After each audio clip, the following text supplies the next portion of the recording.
السلام علیکم ورحمۃ اللہ۔ وراثت کے ہی مسائل میں ایک اہم سوال کہ اگر کسی شخص کی زندگی میں اس کی پراپرٹی جو ہے نا وہ کسی اور نے خرچ کیا ہو پراپرٹی پر، جیسے باپ کی زمین میں بیٹے نے بھی خرچ کیا ہو، باپ کی وفات کے بعد کیسے تقسیم ہو؟ دیکھیں، جوائنٹ فیملی کی وجہ سے یہ مسئلے آتے ہیں۔ اگر اس ذہنیت کے ساتھ رہتے ہیں کہ کوئی کم کمائے یا زیادہ سب برابر ملے گا سب کو، اس ذہن کے ساتھ عرف کے ساتھ اگر سب کو تو پھر جائے گا۔ اگر اس ذہن کے ساتھ رہ رہے ہیں تو عرف کے ساتھ تو سب کو جائے گا۔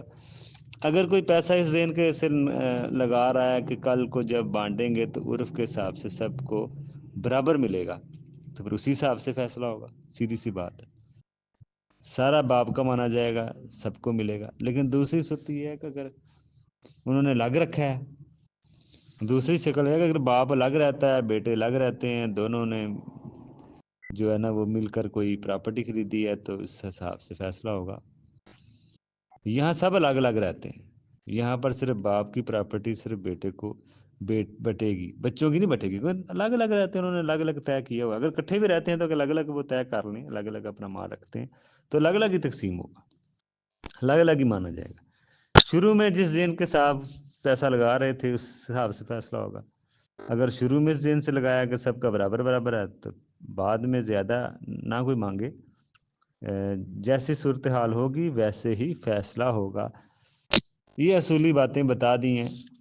جو جیسے بھی کوئی رہتا ہے نا جوائنٹ فیملی سسٹم میں، جیسے کہ ان کی انڈرسٹینڈنگ ہے، اگر الگ الگ رکھا ہے تو الگ الگ فیصلہ ہے، اکٹھا رکھا مال وہ کم کمائی کو زیادہ کل کو برابر برابر بانٹ لیں گے۔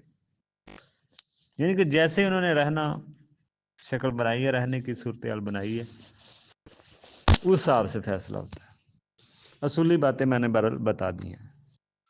کسی کو اگر سمجھ نہ بھی آئے تو وہ سوال بھی کر سکتا ہے، نمبر نیچے لکھا ہوگا، کوئی دیکھ کے سوال بھی کر سکتا ہے اپنا، جس کہیں مسئلے پہ کسی کو سمجھ نہ آ رہی ہو